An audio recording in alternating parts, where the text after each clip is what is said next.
Blakely, settle down.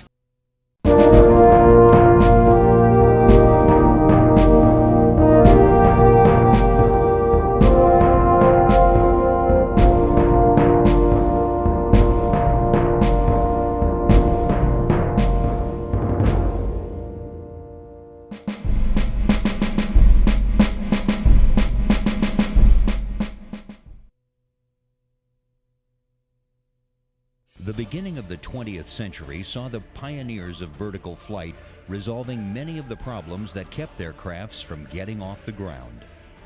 In 1924, Etienne Omaiken became the first to fly a helicopter a kilometer in a closed circuit.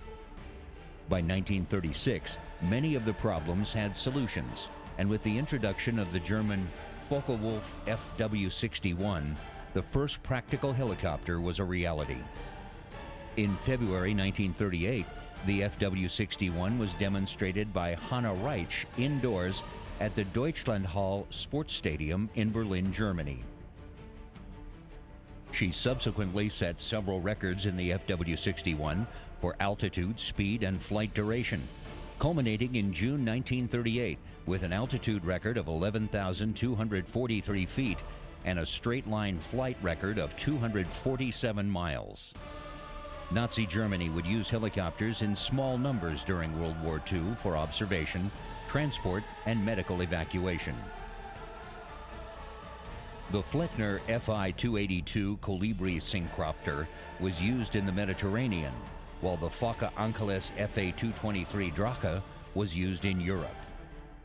Extensive bombing by the Allied forces prevented Germany from producing any helicopters in large quantities during the war.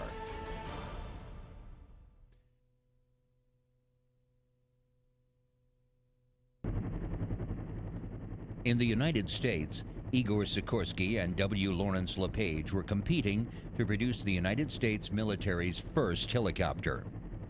Prior to the war, LePage had received the patent rights to develop helicopters patterned after the FW-61 and built the XR-1. Meanwhile, Sikorsky had settled on a simpler single-rotor design, the VS-300. After experimenting with configurations to counteract the torque produced by the single main rotor, he settled on a single, smaller rotor mounted vertically on the tail boom. Developed from the VS-300, Sikorsky's R-4 became the first large-scale, mass-produced helicopter with a production order for 100 aircraft. The R-4 was the only Allied helicopter to see service in World War II, primarily being used for rescue in Burma, Alaska, and other areas with harsh terrain. Total production would reach 131 helicopters before the R-4 was replaced by other Sikorsky helicopters, such as the R-5 and the R-6. In all, Sikorsky would produce over 400 helicopters before the end of World War II. As LePage and Sikorsky were building their helicopters for the military, Bell Aircraft hired Arthur Young to help build a helicopter using Young's two-blade teetering rotor design, which used a weighted stabilizing bar placed at a 90-degree angle to the rotor blades. The subsequent Model 30 helicopter showed the design's simplicity and ease of use. The Model 30 was developed into the Bell 47, which became the first helicopter certified for civilian use in the United States. Produced in several countries, the Bell 47 would stand as the most popular helicopter model for nearly 30 years. Meanwhile, Frank Piasecki turned to larger helicopters, and in 1945, the Piasecki Helicopter Corporation built a tandem rotor helicopter called the PV-3 Dogship. This aircraft was popularly called the Flying Banana because of its long, distinctive curved fuselage shape. Despite its nickname, however, the aircraft was very successful, and larger and more powerful versions of the tandem rotor design quickly followed, including the H-16 and H-21 workhorse model of 1952.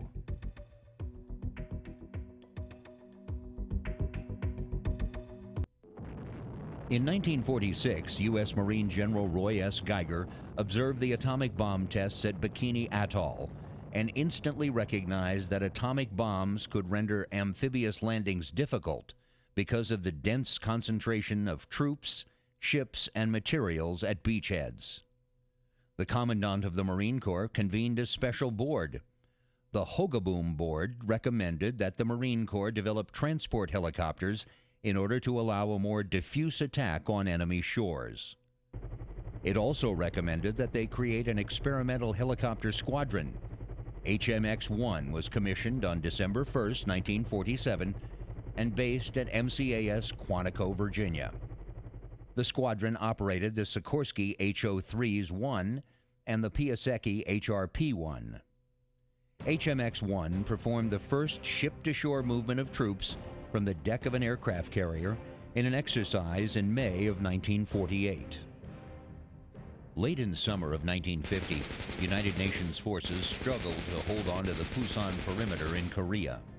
The U.S. 1st Provisional Marine Brigade was rushed into action to reinforce U.S. Army and Republic of Korea troops defending that precarious pocket in the southeast corner of South Korea. The undermanned 5th U.S. Marine Regiment and its support units had barely arrived at Pusan when they were moved to stop a North Korean assault near Chindong-ni on the perimeter's western edge. Brigade Commander Brigadier General Edward A. Craig knew little about the terrain his Marines would have to cross, so he climbed into a Sikorsky H-5HO-3S-1 helicopter and lifted off to scout the route, give directions to the lead battalion, pick a spot for his command post, and meet with his Army superiors. The Sikorsky H-5, or Horse, was built by Sikorsky Aircraft. During its service life, the H-5 SO-3S-1 was used for utility troop transport, rescue, and mercy missions throughout the world. Returning from the meeting with Lieutenant General Walton H. Walker, the 8th Army commander, Craig stopped 3 more times to confer with his unit commanders. That crucial trip aboard a chopper from Marine Observation Squadron 6, VMO-6, on August 3, 1950, was a harbinger of the increasingly vital role rotary wing aircraft would play in 3 years of tough fighting in Korea. Craig recalled, "These aircraft made my day. Without them, I do not believe we would have had the success we did." With the arrival of larger, more capable helicopters later in the conflict, the Marines and the Army would demonstrate the usefulness of vertical lift aircraft in the tactical movement of troops and supplies, a role that would become the hallmark of another Asian war a decade later. To meet the increasing demands for their services, additional Marine helicopters and pilots were sent from Japan in August. The choppers played key roles during the Marines' advance to the Chosin Reservoir and their fighting withdrawal from the massive Chinese offensive, maintaining contact among the widely separated units. Late in 1950, as the numbers of HO-3Ss were shrinking due to losses, VMO-6 started transitioning to Bell HTL-4s, the helicopters made famous by the MASH TV show's opening scene. The Bell HTL-4 helicopter entered U.S. military service in late 1946 in a variety of versions and designations for 3 decades. In the Korean War, it was designated the H-13 Sioux by the United States Army. It has also served as the helicopter of choice for basic helicopter flight instruction in many countries. Early models varied in appearance, with open cockpits or sheet metal cabins, fabric-covered or open structures, some with 4-wheel landing gear. The power packs for the Bell HTL-4 were the Franklin or Lycoming vertically mounted piston engines of 200 to 305 horsepower. It had a cruise speed of only 84 miles an hour and a maximum range of 273 miles. Later, Model D and Korean War H-13D and E types settled on a more utilitarian style. The most common model, the 47G, introduced in 1953, can be recognized by the full bubble canopy, exposed welded tube tail boom, saddle fuel tanks, and skid landing gear. Navy helicopters were in the war zone in Korea shortly before the Marines, when U.S. 7th Fleet units, including the aircraft carriers Valley Forge and Philippine Sea, arrived offshore to support the retreating U.S. and ROK troops. Each carrier had a helicopter detachment from HU-1 serving as a plane guard, or Angel, to recover pilots from the water. The HO-3S was a pretty primitive aircraft, but at that time, it was all the U.S. had to do the job. In response to calls for more capable aircraft, an air proving ground team brought two Sikorsky H-19s to Korea in March 1951. The day after they arrived, one was used to help the smaller H-5s evacuate paratroopers from the Musan-ni drop zone. Almost 1,000 H-19 helicopters and variants were produced. As useful as the small Sikorskys and Bells were, all the services saw the need for larger helicopters. The transport helicopters that Craig had requested arrived in Korea on September 2, 1951, when Marine Helicopter Transport Squadron 161 flew into Busan with 15 HRS-1s. The HRS-1s were a cut above the original helos, said retired Colonel John F. Carey, who flew with HMR 161 in 1952-53. They could carry 10 or more Koreans and about 8 fully equipped Marines. The squadron conducted the first mass helicopter resupply mission on September 13th during Operation Windmill 1. In the course of 28 flights, it transported 18,848 pounds of gear and 74 Marines into a ridgeline position in the Punch Bowl area. A week later, it conducted the first combat troop movement, Operation Summit. On the basis of his experiences in Korea, 8th Army Commander Lieutenant General Maxwell Taylor said, "The cargo helicopter employed in mass can extend the tactical mobility of the Army far beyond its normal capability. I hope that the United States Army will make ample provisions for the full exploitation of the helicopter in the future." By the time the United States went to war again in Vietnam a decade later, helicopters had made the transition from useful novelty to a symbol of the American way of fighting.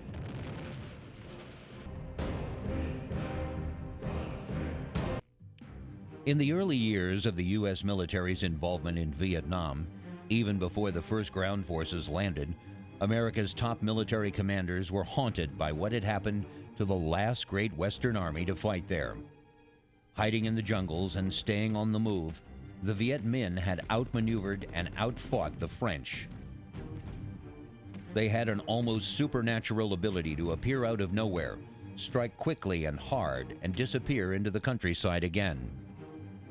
The American planners knew that, like the French, they would find their superior technology and strength reduced, if not canceled out altogether, by the thick jungle and bad roads.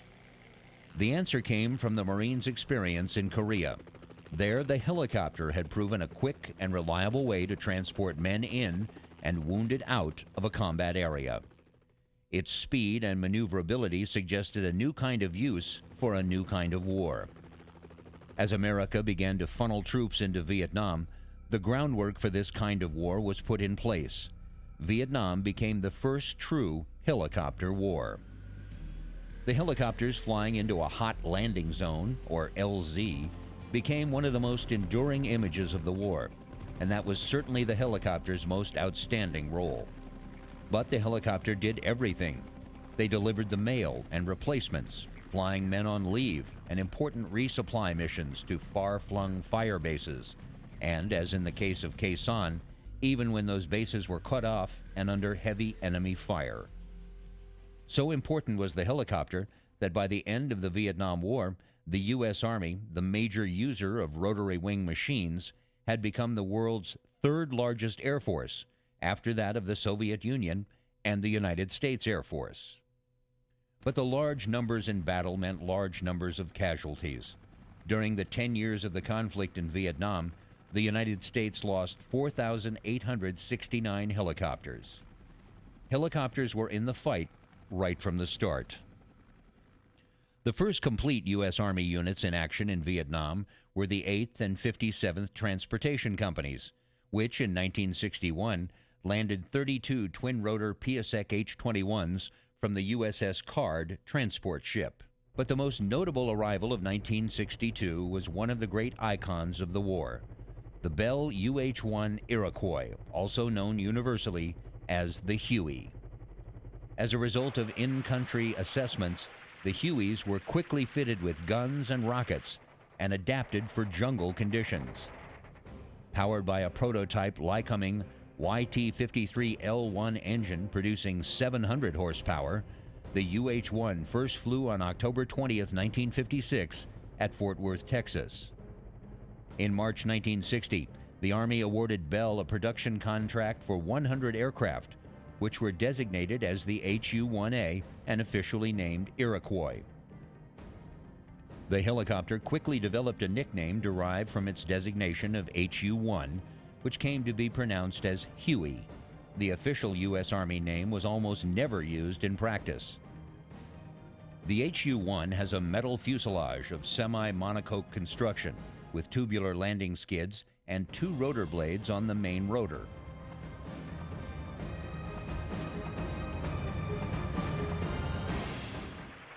When American ground troops were officially committed to action in 1965, they came with a large number of helicopters. By 1965, U.S. ground forces were pouring into Vietnam, and the newly established 5th Special Forces Group was actively taking action against Viet Cong infiltration routes. The standing order was to find, fix, and destroy the enemy forces where they lived. The team was flown in by unmarked Hueys that would touch down on a number of clearings before the A-team would jump out and head for cover on the run. Bob Wessel was the door gunner. We were flying a Special Forces Group into Cambodia. This was a CIA presidential decision. It was made. We were going over in unmarked helicopters and unmarked uniforms.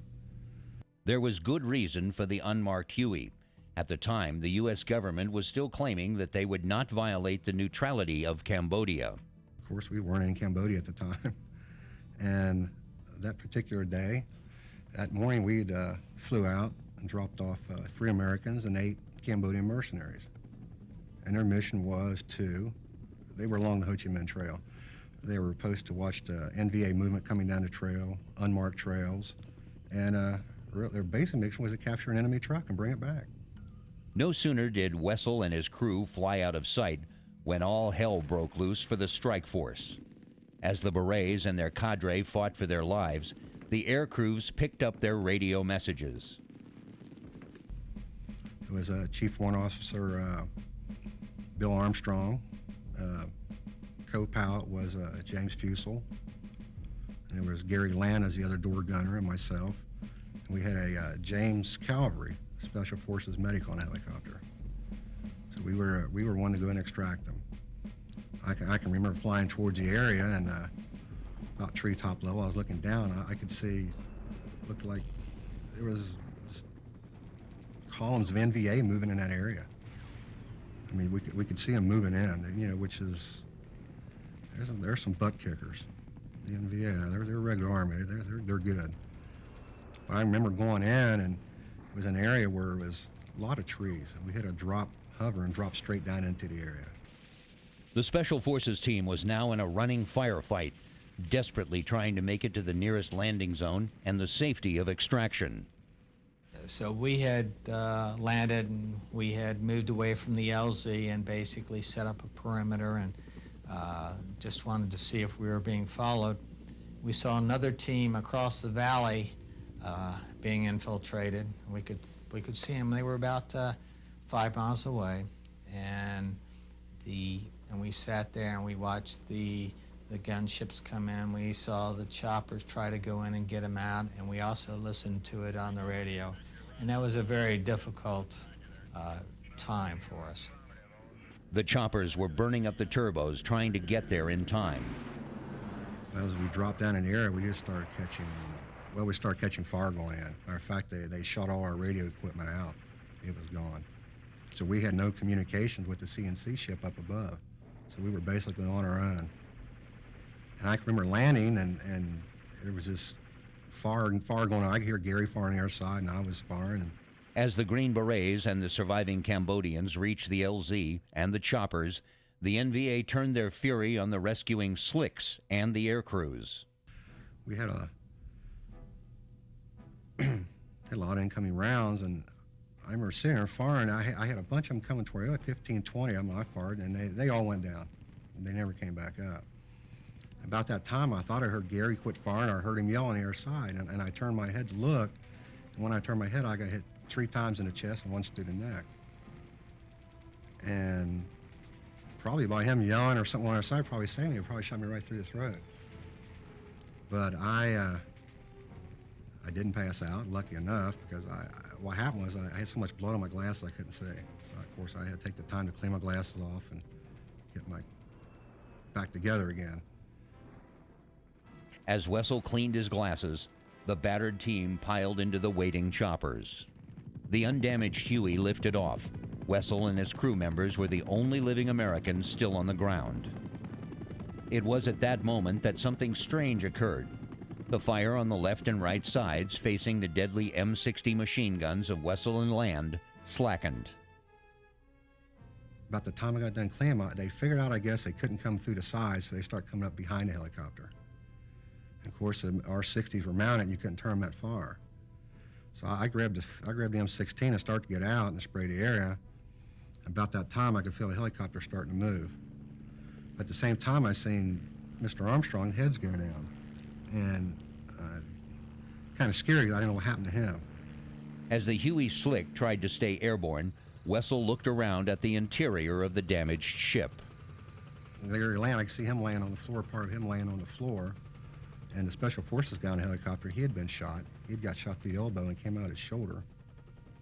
And I found out later on Gary Land had been shot through the leg, and some of his toes had been shot off.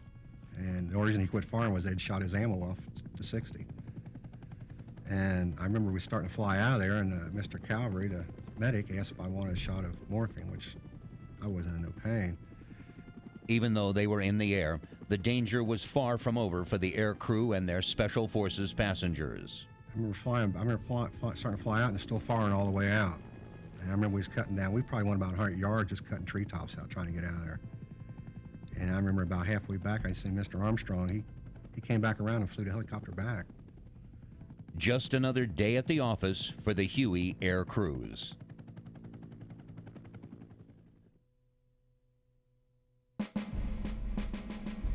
Most of the units sent to Vietnam, like the Screaming Eagles, were units that had won their battle streamers in Europe. But this was not to be a World War II battlefield, and the tactics would have to be rewritten in the jungles and rice paddies of Nam. For U.S. military purposes, Vietnam was divided into 4 areas called Corps areas. The first Corps was the area immediately below the demilitarized zone, which separated North and South Vietnam. Every division, every combat unit of the United States Army, Marines, and the Navy was given an AO, an area of operation that we had general freedom of movement. It was a relatively unsophisticated army in the South. These were black pajamas and pith helmets and rusty rifles from the French, when they were there. In the North, no. They had artillery, they had mobility, they had discipline, they wore uniforms, they would stand and fight. And they had a logistical base. It was right across the border. I mean, they didn't have to go far to get it. Plus, they could shoot at us from across the border. Because the U.S. command's strategy was to pursue and engage the enemy wherever he might be, there were never any clearly defined fronts. With the enemy all about them, U.S. military forces in I Corps had their hands full. To address the situation in I Corps, the U.S. command organized Task Force Oregon.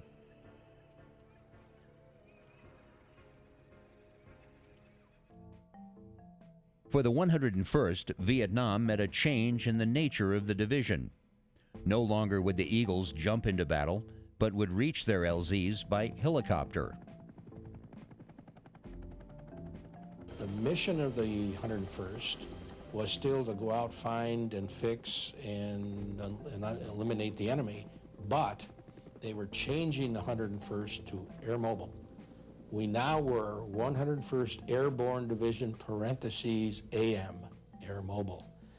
We now had to think from 2.5 miles an hour, the walking speed of the foot soldier, 2.5 miles an hour, to 80 knots an hour, 80 knots, 100 miles an hour. All of the artillery that was allocated to the division, traditionally, the 105s, the 155s, we now could airlift it. We didn't have to shoot from the sea. We could go in and shoot.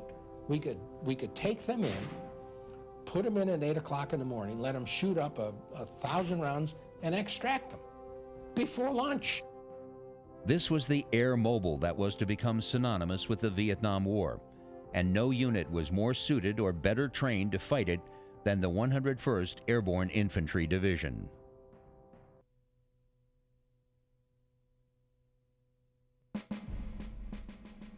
Lam Son 719 was to be the first major test of America's plan to turn the war over to the ARVN forces.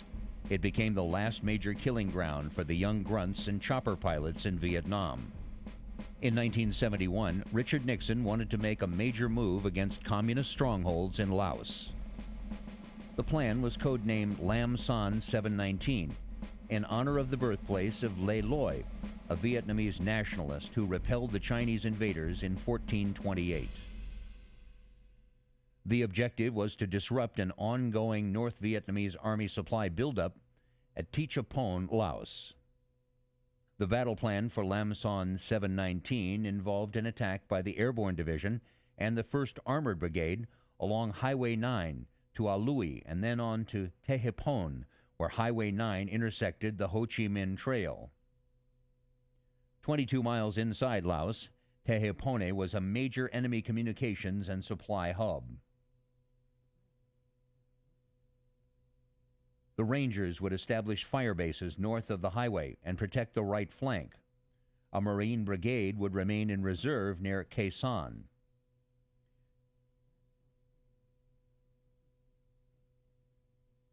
Lam Son 719 got underway on February 8, 1971.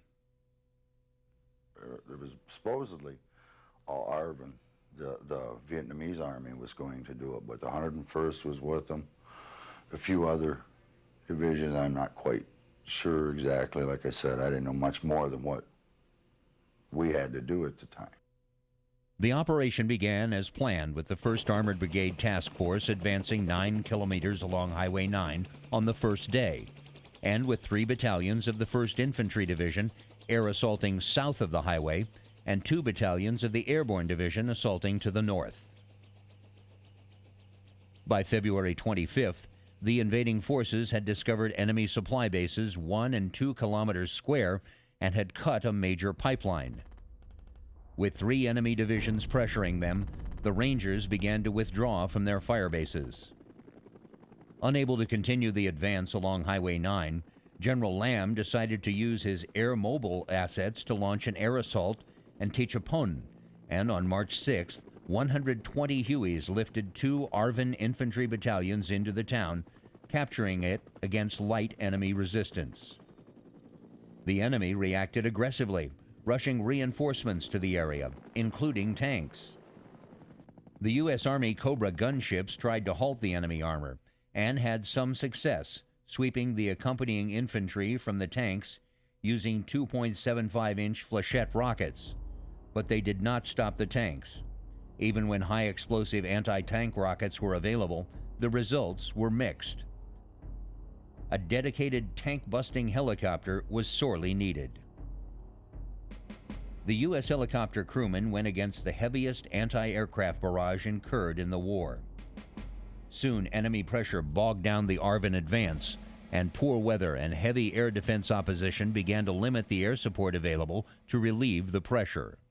The offensive was halted before reaching their first objective. The stalled troops were pounded again and again by the NVA and Cong forces. Soon they began to withdraw. The ARVN retreat became a rout, and the rout became panic. U.S. commanders tried to save the day by calling in the cavalry, An A Troop of the 101st got its orders. I can't remember really seeing many maps or anything. I can remember getting sent out there.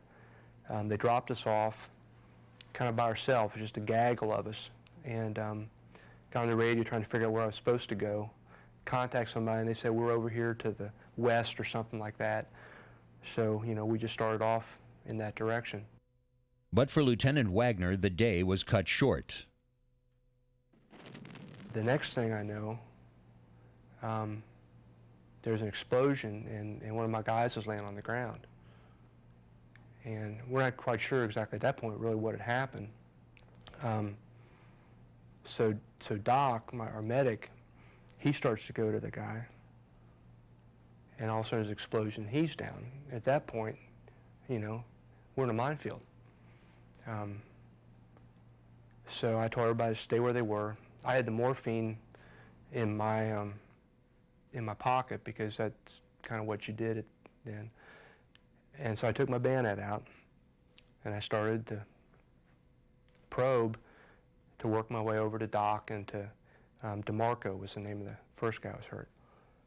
And I don't remember getting very far. And I don't know if I was on a pressure release or what, but the next thing I knew, I was on the ground too. And you know, I looked back, I could see my foot was all blown apart, and I felt a real sticky feeling between my legs because I'd gotten wounded there too. And at first you just don't know anything, you know, what's going on. You're just kind of stunned, and then eventually you start getting kind of shocky, you know, and start shivering and stuff. And then a medevac helicopter came, and these guys came down on a sling, and I can remember telling them, don't stand down here, don't step down here, don't step down here. And this guy, I don't know if he could see from up there or what, or he was just the bravest guy I've ever seen. He, you know, put a sling around me, and up I went. Once on board the medevac, Wagner had one concern. I was on a helicopter, and I kept asking, well, frankly, have my balls been blown off? Because that's what I was worried about, because I knew they made plastic feet. And I was only about 23, and I had just other things I intended to do with my life. With overall enemy pressure increasing and the weather worsening, the problem now was how to withdraw while still in contact with the enemy. It proved impossible to keep the highway open and secure, so many of the ARVN units were withdrawn by helicopter and often under fire. Panic occasionally set in, and some helicopter crews resorted to greasing the skids of their Hueys to prevent ARVN troops clinging to them during the evacuation process. The last elements of the 1st Infantry Division were extracted on March 21st, and the rest of the invasion force a few days later. The invading force had been driven out by the North Vietnamese with heavy losses.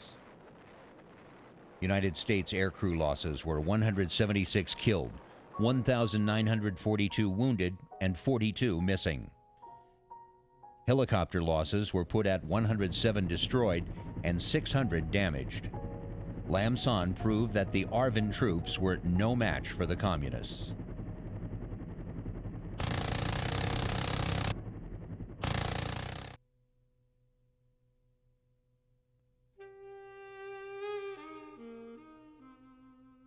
Sometimes war is as easy as getting from here to there. You get there first with the most, and you win. Simple, right? Could be, except nothing in war is simple. On the other side of the lines, there are bad guys who will fight and die to prevent your getting from here to there. They plan and plot and train because that is what their job is. Because moving around is as important as it is, military planners spend careers thinking about it. They fret, study, and spend taxpayer money trying to find a surefire way to get men, material, and firepower from where it is to where it needs to be. Even good planners come up with bad ideas. Military history is cluttered with embarrassing failures. Take, for example, the Whitman-Lewis XN-BL-1 Barling bomber. It's designed based on a simple idea, to build a better bomber, to build a bigger bomber. The Barling was to be the first of a generation of airborne behemoths that would allow America to strike her enemies from a safe and dignified distance. On its 1923 inaugural flight, the Barling ran into one problem: the Adirondack Mountains. The Barling couldn't gain enough altitude to get over them. The Barling quickly passed into aviation euphony, its builders into oblivion. Such is the risk of all new military systems working on the cutting edge of technology. Mistakes happen. In 1971, the U.S. Army started searching for a replacement for the HU-1 Iroquois, the first utility helicopter. The Huey was a remarkable machine, an all-purpose taxicab gunship that revolutionized combat. The odds of its replacement being as good were low. The potential for a Barling-class failure was great. Still, the Army aimed high, imagining a helicopter that would be faster than the Huey, carry heavier loads, and be less vulnerable to enemy attack. It described to aviation industry a machine with capabilities that seemed at the time nearly impossible. The Army contracted two prototypes. Sikorsky built the YUH-60 and Boeing Vertol built the YUH-61. The Army challenged the manufacturers to a duel, putting their machines through a rigorous set of tests. They fired all kinds of rounds into component parts to see how they reacted. They fired anti-aircraft rounds into fuel cells to see if they would leak. They dropped fuel cells from 50-foot cranes. They piled troops in and out of them, tucked the prototypes on the transports, and shuffled them around the country. They attached pieces of the new machines to existing operational helicopters and then crashed them.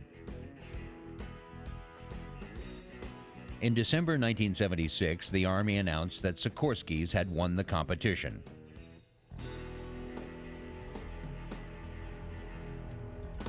The Army named the new helicopter Blackhawk. The Huey was fun, but you put somebody in a Blackhawk and very few of them will want to go back to the Huey. UH-60 is really the backbone of the Army aviation in the context of getting things where they need to be quickly. Soldiers, equipment, supplies, the wounded. It is the utility helicopter for the Army, and it serves a great range because it's got such a great payload. The first production Blackhawks were delivered to the Army in late 1978. They had two 1,500 horsepower GE jet engines, each capable of keeping the Blackhawk flying without the other. It could climb to nearly 20,000 feet, carry a fully equipped infantry squad, and hoist artillery and small vehicles from below. Though the Blackhawk had passed its first round of tests, as the new kid on the block, it still had a lot to prove.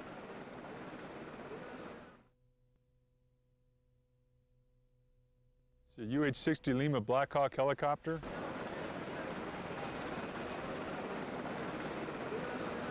Any missions that I can perform during the day, I can also perform during the night.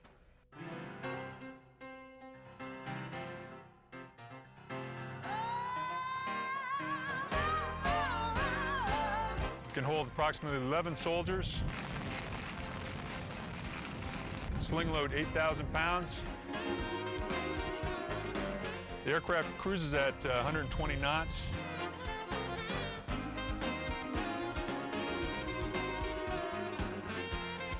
Power plants are two GE 701 Charlie engines, 1,600 horsepower apiece. Manufactured by Sikorsky. The crew consists of four, two pilots, two crew engineers.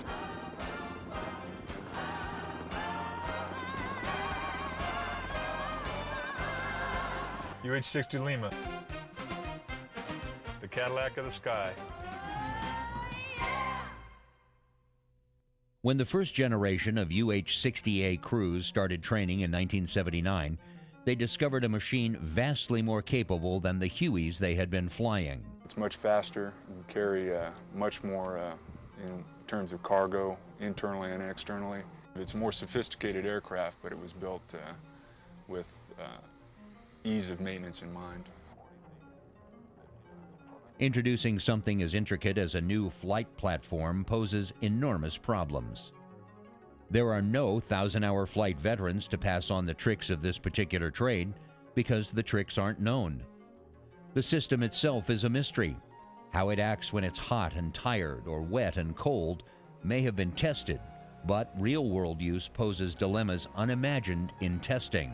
At the same time that flight crews are adjusting to their new platform, they're also learning to work with new teams. Takes a little while.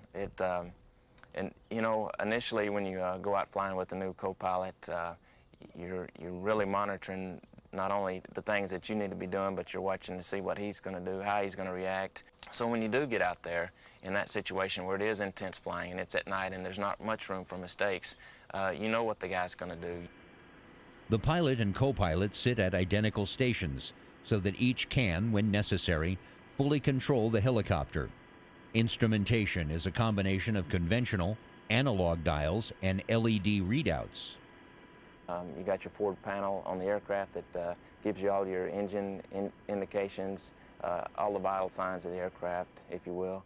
And then you've got your instruments that tell you your attitude relative to the earth, your altitude, how high you are above the ground, how fast you're going. And then, of course, you've got your monitoring all your avionics. It kind of looks overwhelming, at least it did for me when I first got into the aircraft.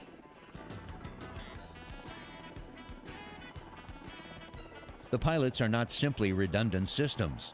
When the Blackhawk moves using nap of the earth guidance, particularly at night, there is almost no margin for error.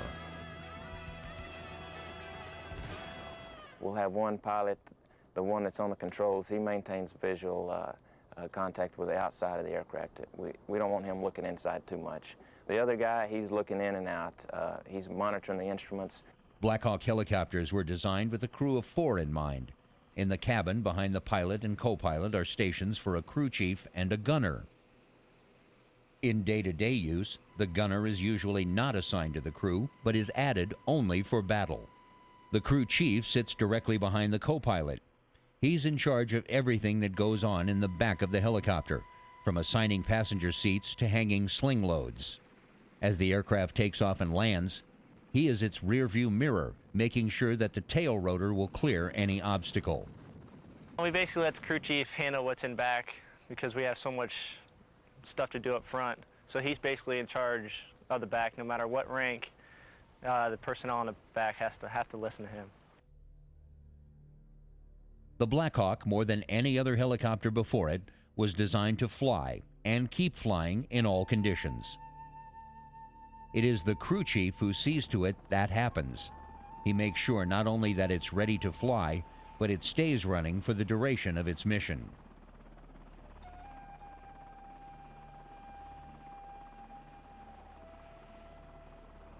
When I sit back and think about it, I realize that I'm pretty lucky to have this job, and it just makes me want to keep going at it, keep trying, just do the best I can. It had to be able to take a hit. It had 2 engines, but could fly on one, and the drivetrain was designed so that if hit, it could continue to work for an hour with no oil. There's redundancy in many systems. It's built for if one of the systems goes out, the aircraft can survive and come back to friendly lines and be repaired. If something did bring it down, it crashed better than any aircraft in history. Its landing gear crumpled upward and its seats collapsed down, absorbing the force of most impacts. The crew compartment was nearly indestructible. It could hit the ground at 42 feet per second and fly the next day. The Blackhawk was also fast, with a cruising speed of 160 knots. It's a utility aircraft, but it flies like a sports car to me because it's the way it was designed. It's really fast. It's one of the fastest aircraft that we have in the Army inventory, and it's real maneuverable due to the rotor system and the way it was put together. We can put a lot of forces on it that you couldn't some of the older model aircraft.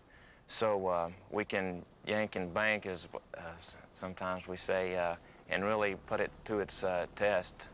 The production UH-60 differed from the prototype in several ways. Windows were changed for improved visibility. and a fixed tail wheel replaced the prototype's retractable gear. The contours of the ship's body became more rounded. The engines originally mounted atop the helicopter's body were absorbed into it. The exhaust vents of those engines grew larger, and the subsequent models had vents further modified to cool the helicopter's exhaust and decrease its infrared visibility. Though the helicopter was compact enough to fit on air transports in times of crisis, it would be vastly more efficient if it could fly itself to a hotspot. In the Cold War atmosphere of the early 1980s, that hotspot was likely to be Central Europe. So that the Blackhawks could cross the Atlantic Ocean, the Army added removable wings that could carry up to 1,300 gallons of additional fuel. The external store support system could also be mounted with missiles and machine guns, except, of course, that the Blackhawk was not really a fighting aircraft. It was a utility helicopter, a delivery van. While it had won the respect of its own pilots, most of them straight off the HU-1, it had a second constituency waiting to be convinced. In the post-Vietnam specialization of aircraft, the attack function the Huey had invented was spun off to the Cobra, and subsequently the Apache. Attack pilots, seldom reluctant to preen their wings publicly, like to call the Blackhawk pilots flying cab drivers. They've got an outstanding aircraft too, but I don't want to be on anything that can't shoot back. This meant that though the Blackhawk itself had gained the respect of those around it, the Blackhawk pilots still had something very substantial to prove. Yes, I do believe we get respect. When we deal with our fellow soldiers and maneuver battalions, maneuver brigades, we're respected, highly respected.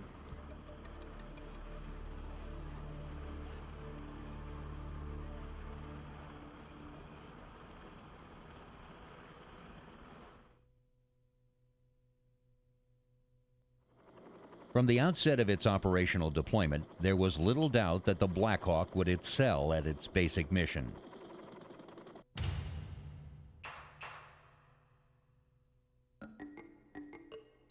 In 1983, it performed as advertised in its first combat deployment on the Caribbean island of Grenada.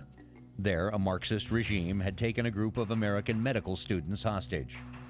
Marines on their way from the U.S. to the Middle East made a slight diversion to rescue the students and to depose the regime. UH-60As ferried the Marines around the island. One Blackhawk had 47 hits to crucial components, drive shafts, servos, hydraulic pumps, even the cockpit, and made it back to base. Other Blackhawks took hits to self-sealing fuel tanks, turbines, and crew compartments, and none went down. But mostly the Blackhawk worked.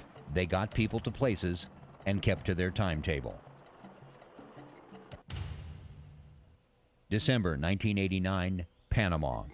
After years of jousting with Panamanian dictator Manuel Noriega, the Bush administration ordered a decisive invasion of that small Central American country. In Operation Just Cause, President George H. Bush not only wanted to drive Noriega from power, but to capture him and bring him back to the United States to stand trial. If that was going to happen, all avenues of escape from Panama would have to be closed off almost instantly. The dictator, called Pineapple Face by his own people, had been under pressure for years and had carefully planned his own worst-case scenarios. It was an Air Force Special Ops variant, the MH-60G Pave Hawk, which was among the first Hawks to prove itself in battle. As UH-60As distributed troops along Panama City, Pave Hawks from Eglin Air Force Base inserted Navy SEALs into Pattaya Airfield. There, Noriega kept his personal aircraft, and there, the Panamanian Defense Forces mounted one of their most ferocious stands. The SEALs took heavy fire and suffered far more casualties than anticipated. The team leader radioed for help, for medevac for the wounded, and reinforcements so that they might hold their ground. Pilots wearing night vision goggles flew toward Pattaya, but as they got close, they lost contact with the SEALs on the ground. They mounted a desperate search. The Panamanians could hear the aircraft, but couldn't see them in the pitch-black night. The Pave Hawks headed for the sound of gunfire, found the SEALs, and headed right for the center of the firefight. Reinforcements piled off, Wounded piled on, and the SEALs held their ground. We're more of a stealth kind of aircraft. We like to get in there fast and quiet and get out, drop our soldiers off and get out. We can hold about 10 people on this aircraft with large packs, and those guys usually get inserted deep behind enemy lines. One measure of a system's success is the number of variants that are developed, the number of different missions that the system is assigned to fulfill. Today, UH-60 variants serve a dizzying array of missions. The Air Force has Pavehawks, the Navy has Seahawks, and the Coast Guard has Jayhawks.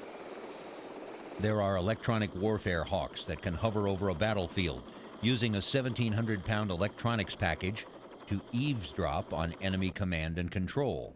The UH-60L model, which is now the standard in the Army, has bigger engines and more sophisticated avionics. It has been tested with anti-tank missiles, though its primary mission remains delivery.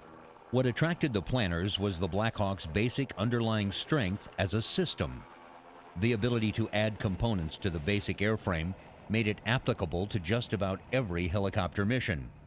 Ironically, one of the missions the Blackhawk does best is getting attack pilots out of trouble. When the attackers go in, they do so knowing Blackhawks are close by, ready to get them out if they go down.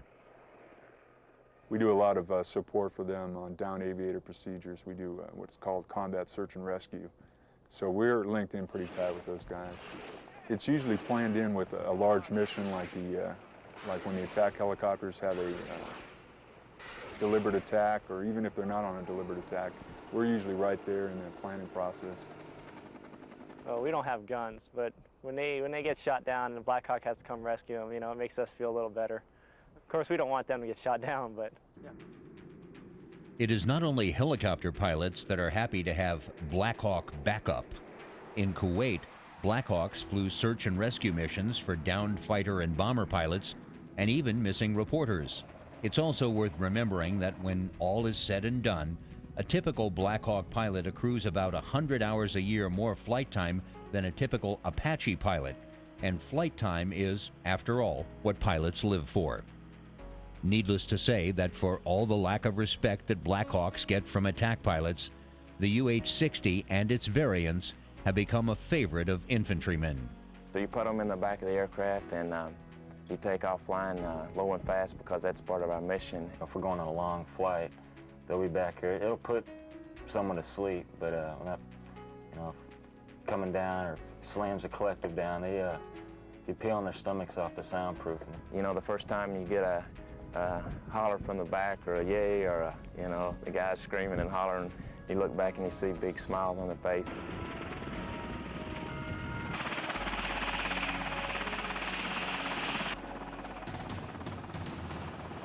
There's no way to describe it.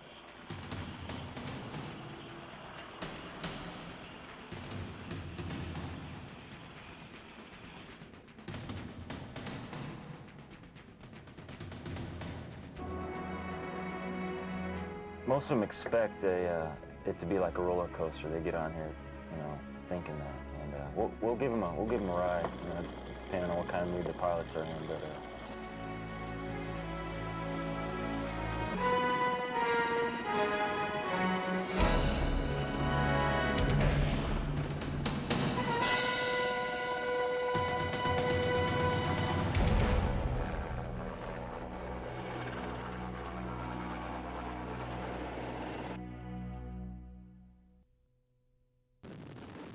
On May 1st, 2011, helicopters descended out of darkness to insert U.S. Special Operations Forces in the most important counterterrorism mission in U.S. history. It was an operation so secret, only a select few U.S. officials knew what was about to happen. The location was a fortified compound in a Pakistani town 2 hours outside Islamabad. The target was Osama bin Laden. So much could have gone wrong as SEAL Team 6 swept into Pakistan's dark landscape, dropped down ropes into a compound lined by wall after wall, exchanged gunfire, and confronted Geronimo face to face. The vital things went right. Just about every contingency the commandos trained for came at them rapidly, chaotically, and dangerously, in their lunge for Osama bin Laden. They had acted on the best intelligence the U.S. ever had on bin Laden's whereabouts, since he slipped away in the mountains of Tora Bora just under a decade before. But it was guesswork, too, with the commandos' lives, a president's reputation, and a nation's prestige riding on the outcome. President Obama put the raiders in motion on the pretty good chance they would find their man, as CIA Director Leon Panetta, who was overseeing the operation back in Washington, put it. Nestled in an affluent neighborhood, the compound was surrounded by walls as high as 18 feet, topped with barbed wire. 2 security gates guarded the only way in. A third-floor terrace was shielded by a 7-foot privacy wall. The raid was carried out by approximately 24 helicopter-borne U.S. Navy SEALs from SEAL Team 6. They were supported by 79 members of Delta Force. The 160th Special Operations Aviation Regiment, known as the Night Stalkers, flew the team in onboard never-before-seen stealth versions of the Blackhawk helicopter. The operation needed a plan in case the SEALs had to fight their way out. So 2 Chinooks were sent into Pakistani airspace, loaded with backup teams, just in case. Reaching their target, the raiders suddenly had to improvise.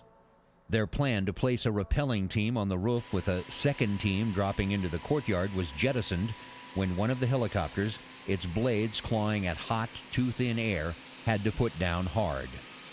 Back at the White House and at a CIA command center, officials, including President Obama, had monitored the operation to this point, apparently on TV monitors, although the administration won't say. Special forces are typically outfitted with video. After the nerve-wracking nearly half-hour gap in information from the scene, Washington got word that Geronimo was killed in action. The raiders' work was not done. They quickly swept the compound, retrieving possibly crucial records on the operations of al-Qaeda. They destroyed the chopper that gave them trouble.